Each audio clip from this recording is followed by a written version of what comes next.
வணக்கம். 2026 தமிழகத்துக்கு உண்டான சட்டப்பேரவை தேர்தல் நடைபெறப் போகிறது. இது ஜனநாயக திருவிழா என்று சொல்லுகிறார்கள். ஜனநாயக திருவிழா என்றால் ஜனநாயக முறைப்படிதான் திருவிழா நடக்க வேண்டும். ஜனநாயகத்தின் முறைப்படிதான் மக்கள் சுதந்திரமாக வாக்கு செலுத்த வேண்டும். சுதந்திரமாக வாக்கு செலுத்த வேண்டும் என்று சொன்னால் தமிழகத்தில் ஏழை மக்கள் இருக்கிறார்கள். ஏழை மக்களுக்கு அடுத்தபடியாக வசதியான மக்களும் வாழுகிறார்கள். ஏழை மக்களுக்கும் வசதியான மக்களுக்கும் இடைப்பட்ட நிலையில் வாழ்வாதாரத்தில் இருக்கக்கூடிய மக்களும் வாழ்ந்து கொண்டிருக்கிறார்கள். இன்னும் சொல்லப்போனால் வறுமை கோட்டுக்கு கீழே கூட இன்னும் மக்கள் இந்தியா 70 ஆண்டுகள் சுதந்திரம் பெற்ற பின்னரும் இன்றும் அந்த வறுமை கோட்டுக்கு கீழே என்ற ஒரு பட்டியல் இருந்து வந்து கொண்டிருக்கிறது. இது மாற வேண்டும். இது மாற வேண்டும். அதே நேரத்தில் இயற்கை வளங்கள் பாதுகாக்கப்பட வேண்டும். இயற்கை வளங்கள் பாதுகாக்கப்பட வேண்டும். குறிப்பாக நீர்வளம், நிலவளம். இந்த நீர்வளமும் நிலவளமும் சிறப்பாக இருந்தால்தான் அந்த மாநிலம் செழுமையாக இருக்கும். நீரின்றி அமையாது உலகு என்று சொல்லுகிறார்கள். அந்த வகையில் நீர் நில மேலாண்மையை சரியான முறையில் கடந்த இந்தியா சுதந்திரம் பெற்ற பின்னர் 70 ஆண்டுகள் ஆகியும் கூட குறிப்பாக தமிழகத்தில் நீர்வழித்தடங்கள் பல ஆக்கிரமிப்புகள் செய்யப்பட்டு இருக்கிறது. நீர் ஓடைகள் ஆற்று இரு ஓரங்களில் இருக்கக்கூடிய பகுதிகளில் ஆக்கிரமிப்பு செய்கிறார்கள். ஆறுகளில் போகக்கூடிய நீரை சமூக விரோதிகள் அதை ஆற்று நீரை திருடுகிறார்கள். அதாவது அரசு துறைக்கு தெரியாமல் அந்த ஆற்று நீரை திருடி சென்று அதை வியாபாரம் செய்கிறார்கள் ஒரு கும்பல்கள். அதே நேரத்தில் எங்கு பார்த்தாலும் தற்போது இளைஞர்கள் போதை, புகை, மது என்று தீய பழக்க வழக்கங்களில் அதிகமாக ஈடுபட்டிருக்கிறார்கள். இது மாற வேண்டும்.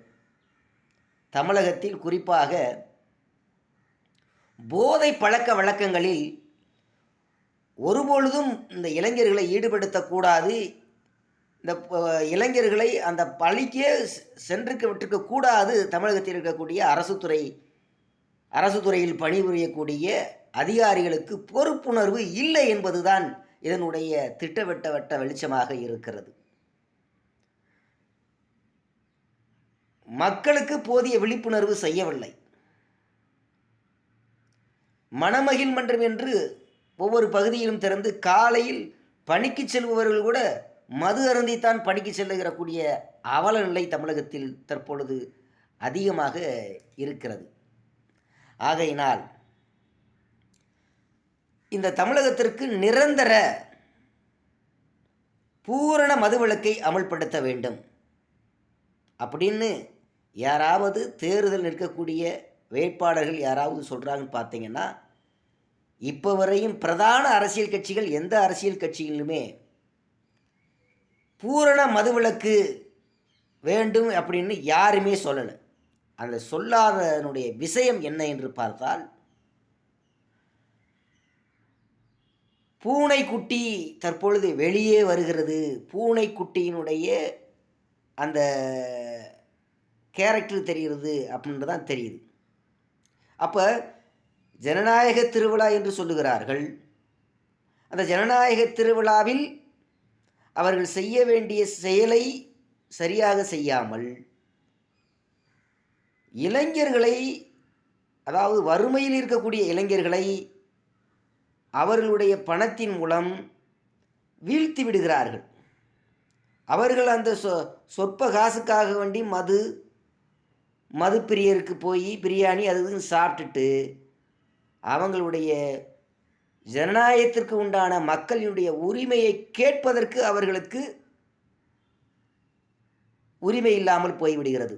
தங்களுடைய ஜனநாயகத்தின் அடிப்படையில் இருக்கக்கூடிய ஒரே ஒரு வாக்கு செலுத்தக்கூடிய ஒரு உரிமைதான் இருக்குது உனக்கு. அந்த உரிமையும் கூட உன்னுடைய வறுமையினால், அந்த வறுமையின் அடிப்படையில் சமூக விரோத கும்பலிடம் அந்த வறுமையை ஜனநாயகத்தையே விற்பனை செய்கிறார்கள் பெரும்பான்மையான பொதுமக்கள். இது மாற வேண்டும். 2026 தேர்தலில் இது மாற வேண்டும். குறிப்பாக இந்த நாட்டுக்கு 70 ஆண்டுகள் ஆகியிருக்கு, சுதந்திரமாகி 70 ஆண்டுகள் ஆகியிருக்குது. எதை செய்வேன் என்று சொல்லி ஆட்சியை பிடித்தார்களோ அதை செய்யவில்லை. எதை சொல்லி ஆட்சியை பிடித்தார்கள் என்று 70 ஆண்டுகள், இந்தியா சுதந்திரமாகி 70 ஆண்டுகள் ஆகியிருக்கிறது. தமிழகத்தில் ஆட்சி செய்த ஆட்சியாளர்கள் என்ன சொல்லி ஆட்சி அமைத்தார்கள், என்ன செய்திருக்கிறார்கள் என்று பார்த்தோம் என்று சொன்னால், சாதியை ஒழிப்பேன் என்று சொல்லி வந்தார்கள். ஆனால் இன்று சாதி பார்த்துதான் சீட்டு கொடுத்திருக்கிறார்கள். ஒவ்வொரு பகுதிகளுக்கும் சாதிய ரீதியான சங்கங்களுக்கும் சாதிய ரீதியான அமைப்புகளும் அங்கே கூட்டி வைத்துக்கொண்டு அரசியல் செய்கிறார்கள். இது கேவலமாக இல்லையா? இது கேவலமாக இல்லையா? இன்னும் சாதிய ரீதியான இடஒதுக்கீடு அடிப்படையில் இருக்க வருகிறது. சாதியை ஒழிக்க வேண்டும் என்று இருக்க வந்தவர்கள் சாதியின் அடிப்படையில் இடஒதுக்கீடு கொடுக்கிறார்கள். இது எப்படி நியாயம்? எப்படி நியாயம்? ஒரே சமூகத்தில் ஒரே சாதியில் ஏழையும் இருக்கிறார்கள், பணக்காரர்களும் இருக்கிறார்கள். அதை நீ எப்படி ஒழிக்கப் போகிறாய்? சொல். ஒரே சமூகத்தில் ஏழையும் இருக்கிறான், பணக்காரனும் இருக்கிறார்கள். வறுமை கோட்டுக்கு கீழே இருக்க ஒரே சாதியில் அதை எப்படி நீ அந்த இடஒதுக்கீட்டை வைத்து அதை எப்படி நீ சரி செய்ய போகிறாய்? பணக்காரராக இருக்கக்கூடியவர் கையூட்டு கொடுத்து அந்த இடஒதுக்கீட்டின் மூலம் கிடைக்கக்கூடிய சலுகையை பயனடைந்து கொள்ளுவார். ஆனால் கையூட்டு கொடுக்க முடியாத வறுமை கோட்டுக்கு கீழே இருக்கக்கூடிய ஒரே சமூகத்தில் இருக்கிற அந்த ஏழை எப்படி அந்த கையூட்டு கொடுத்து அந்த வேலையை வாங்க முடியும்? 70 ஆண்டுகள் ஆகிறது தமிழகத்தில் சுதந்திரமாகி. இன்னமும் அரசு அதிகாரிகள் பொறுப்புணர்வு இல்லாமல் தான் பணியாற்றுகிறார்கள். எந்த பகுதியும் எந்த ஒரு டிபார்ட்மெண்ட்டுக்கு போனாலும் அங்கு கையூட்டு கொடுக்காமல் அங்கு எந்த காரியமும் நடைபெற முடியாத சூழ்நிலையில் ஒவ்வொரு பகுதியிலும் இருந்து வருகிறது. இது எப்படி? அரசு அதிகாரிகளுக்கு பொறுப்புணர்வு இல்லை. அரசு அதிகாரிகளுக்கு பொறுப்புணர்வு இல்லாத அதே மக்களையும் அதே மந்த நிலையிலே வைத்திருக்கிறார்கள். இது எந்த விதத்தில் நியாயம்? எந்த விதத்தில் நியாயம்? மக்களே சிந்தியுங்கள். வரக்கூடிய 2026 தேர்தல் ஜனநாயக திருவிழா, நமது திருவிழா. நமது திருவிழாவை நாம் தான் கொண்டாட வேண்டும். வறுமையில் இருக்கக்கூடியவர்களை பணக்காரராக இருக்கக்கூடியவர்கள் அனைத்து அவர்களை மேல்நிலைக்கு கொண்டு வர வைக்கிறது உண்டான சூழ்நிலையை பயன்படுத்த வேண்டும். ஏழை பணக்காரர் என்ற வித்தியாசம் இல்லாமல் ஈக்குவாலிட்டி சமம் என்ற நிலையை கொண்டு வர வேண்டும். ஜாதி மதம் என்ற பிணக்குகள் இல்லாமல் ஒவ்வொரு வழிபாட்டு முறைகளுக்கு அவர்களுக்கு இடைஞ்சல் செய்யாமல் அவரவர்கள் வழிபாட்டில் அவரவர்கள் விருப்பம் போல் அவர்களுடைய இஷ்ட தெய்வங்களை வணங்குவதற்கு சுதந்திரம் இருக்கிறது. அது எந்த வழிபாட்டு முறையிலும் குறுக்கீடு செய்யக்கூடாது. அப்படி இங்கே நடந்து கொண்டிருக்கிறதா? வேண்டுமென்றே ஒரு கலாச்சாரத்தை திணிப்பதும், வேண்டுமென்றே இது சரியில்லை அது சரி என்று திணிப்பதும் கூடாது. ஒவ்வொரு வழிபாட்டு முறையிலும் இன்னொரு வழிபாட்டு முறை உள்ளே நுழையக்கூடாது. இது தர்மம், இது அறம் செய்ய விரும்பு என்று அவ்வை கிழவி நமக்கு சொல்லிக் கொடுத்திருக்கிறார். சங்க புலவர்கள் அத்தனை புலவர்களும் தமிழ் இலக்கிய பெரும் புலவர்களும் கூட நமக்கு என்ன சொல்லிக் கொடுத்திருக்கிறார்கள்?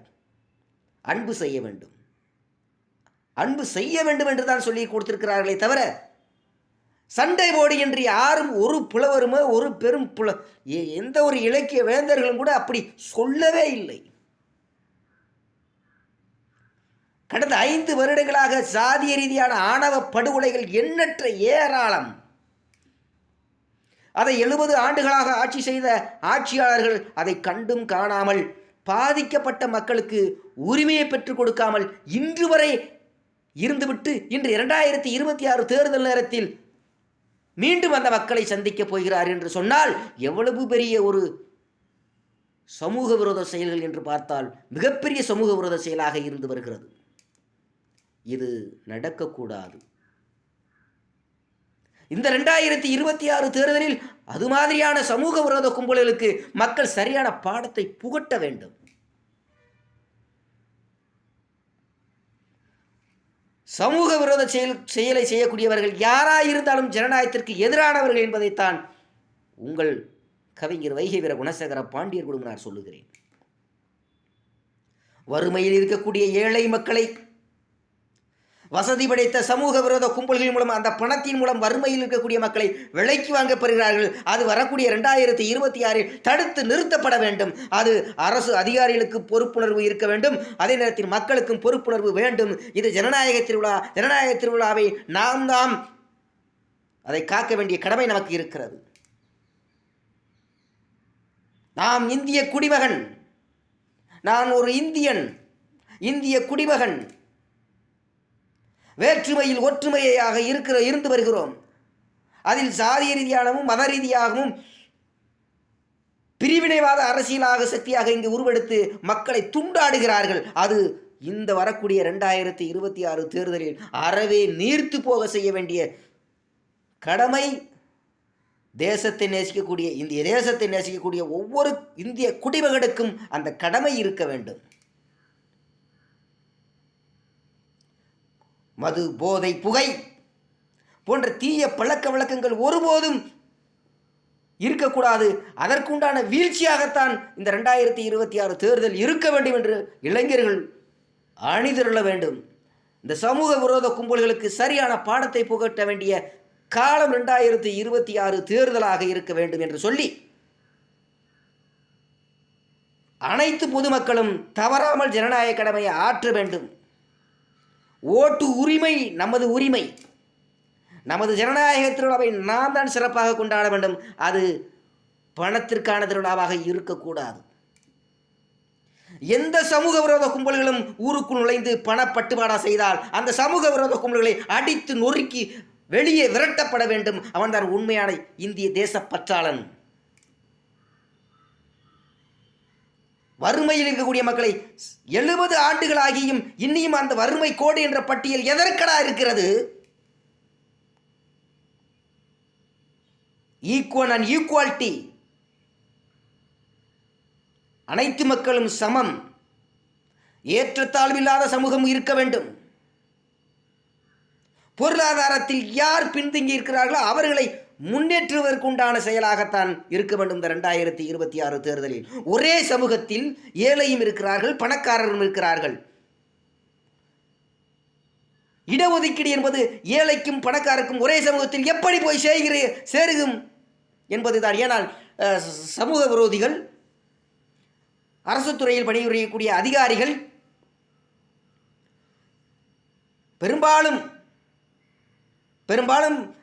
அரசு அதிகாரிகள் கையூட்டு பெற்று வேலையில் அமர்த்துவதும் அப்படித்தான் இருக்கிறது. வசதி படைத்தவர்கள் இடஒதுக்கீட்டின் அடிப்படையில் வேலை பெறுகிறார்கள். வசதி குறைந்தவர்கள், ஏழை வறுமையில் இருக்கக்கூடியவர்கள் இன்னும் ஏழ்மை நிலையில் தினக்கூலி வேலைகளாக போய் கொண்டிருக்கிறார்கள். இது மாற வேண்டும்.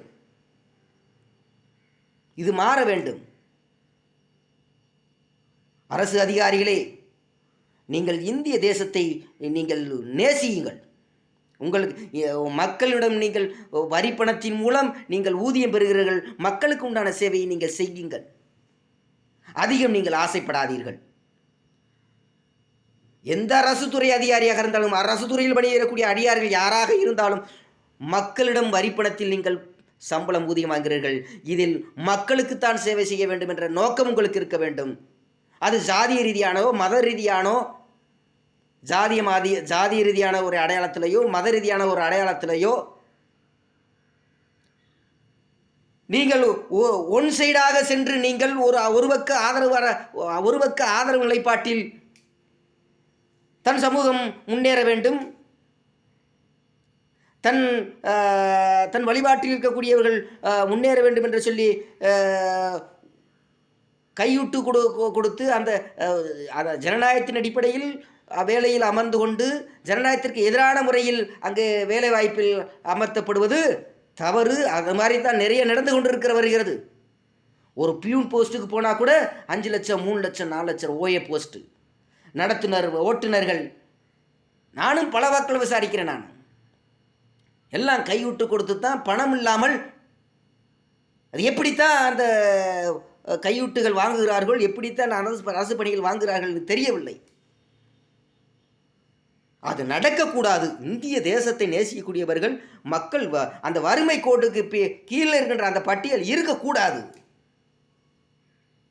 ஜாதி மதம் இனம் மொழி கடந்து ஈக்குவாலிட்டி, போதை புகை மது போன்ற தீய பழக்க வழக்கங்கள் இல்லாத தமிழகம் இருக்க வேண்டும் என்று நான் ஆசைப்படுகிறேன். உங்கள் வைகீவர குணசேகர பாண்டியர் குடும்பனார் ஆசைப்படுகிறேன். ஆகையினால் வரக்கூடிய 2026 தேர்தல் வீழ்ச்சி, போதை புகை மது இதற்குண்டான வீழ்ச்சி திருவிழாவாகத்தான் 2026 திருவிழா இருக்க வேண்டும். பூரண மதுவிலக்கை யார் எந்த வேட்பாளர் சொல்லுகிறாரோ அந்த வேட்பாளர்களுக்கு இந்த நீர்வளத்தையும் நிலவளத்தையும் பாதுகாத்து கொடுப்பேன் என்று சொல்லுகிறார்களோ அந்த வேட்பாளருக்கு மக்கள் தலை நிமிர்ந்து கொண்டு அவருக்கு வணக்கம் செலுத்தி வாக்கு செலுத்த வேண்டும். நம் ஜனநாயக கடமையை ஆற்றுங்கள் என்று சொல்லி விடைபெறுகிறேன். நன்றி. மீண்டும் அடுத்த காணொலியில் சந்திப்போம். நன்றி, வணக்கம்.